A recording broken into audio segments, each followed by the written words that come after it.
আমাদের কাছে সমস্ত তথ্য আছে, ভিডিও ফুটেজ আছে, ছবি আছে, তদন্ত করে প্রত্যেককে আইনের আওতায় আনা হবে ইনশাআল্লাহ, কাউকে ছাড় দেওয়া হবে না।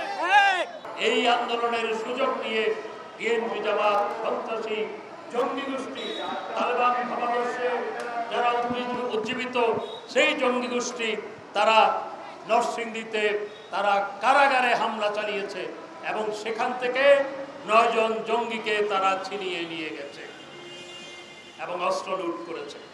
এটি রাষ্ট্রের উপর হামলা। তবে প্রশ্ন থেকে যায়, আমরা বলেছিলাম যে আদালতে বিচারাধীন বিষয়, যেহেতু আদালতে বিচারাধীন বিষয়, সরকারের পক্ষে এক্সিকিউটিভ অর্ডারে কোনো কিছু করা সম্ভবপর নয়।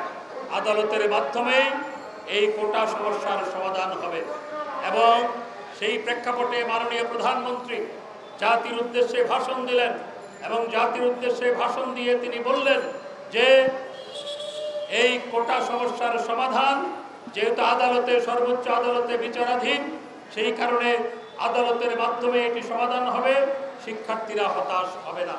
কারণ সরকার কোটা ব্যবস্থা বাতিল করেছিল ছাত্রছাত্রীদের দাবির প্রেক্ষিতে 2018 সালে এবং এই কোটা ব্যবস্থা হাইকোর্ট সেটির বিরুদ্ধে সংক্ষুব্ধ কয়েকজন হাইকোর্টের দ্বারস্থ হওয়ার পর হাইকোর্ট কোটা ব্যবস্থা বাতিলের আদেশ দেয়।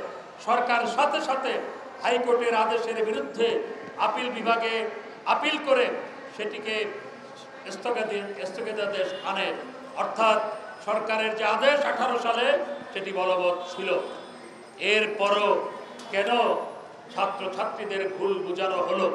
এরপরও কেন প্রধানমন্ত্রীর বক্তৃতার আধা ঘন্টার মধ্যে কেন আবার ব্লকেডের ডাক দেওয়া হলো? সেই ডাক দেওয়ার প্রেক্ষিতেই বিএনপি জামাত সেখানে ঢুকে পড়ে তারা এই নৈরাজ্য চালাতে পেরেছে। আদালতের মাধ্যমে সমাধান হবে, আমরা বারবার বলেছি আদালতের মাধ্যমেই সমাধান হয়েছে। সংবিধান অনুযায়ী তার থেকে এক চুলো নড়ার সুযোগ সরকারের হাতে ছিল না, থাকে না। সুতরাং কেন এই ছাত্রছাত্রীদের ভুল বোঝানো হলো এবং প্রধানমন্ত্রীর বক্তৃতার পর আধা ঘন্টার মধ্যে আবার কেন ব্লকেডের ডাক দেওয়া হলো? এবং সেই ডাক দেওয়ার পরেই সেদিন থেকেই এই বিএনপি জামাত অগ্নি সন্ত্রাসী নৈরাজ্য সৃষ্টিকারী জঙ্গি গোষ্ঠী ঢুকে পড়ে দেশের মানুষের উপর হামলা পরিচালনা করেছে এবং মধ্যযুগীয় বর্বরতাকে হার মানিয়েছে। হ্যাঁ, এই ঘটনা প্রবাহে অনেক শিক্ষার্থীও এই নৈরাজ্যের শিকার হয়েছে, এই ঘটনা প্রবাহের শিকার হয়েছে। আমরা প্রত্যেকটি হত্যাকাণ্ডের বিচার করতে বদ্ধপরিকর। মাননীয় প্রধানমন্ত্রী ঘোষণা করেছেন এবং বিচার বিভাগীয় তদন্ত কমিশন গঠন করা হয়েছে।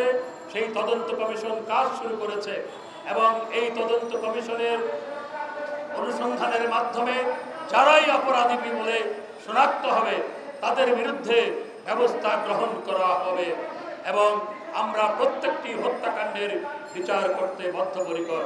যারা হত্যা করে লাশ ঝুলিয়ে রেখেছিল, যারা পুলিশ হত্যা করে লাশ ঝুলিয়ে রেখেছিল, তারা ভেবেছিল যে এখানেই শেষ। আমাদের কাছে সমস্ত তথ্য আছে, ভিডিও ফুটেজ আছে, ছবি আছে, তদন্ত করে প্রত্যেককে আইনের আওতায় আনা হবে ইনশাআল্লাহ, কাউকে ছাড় দেওয়া হবে না।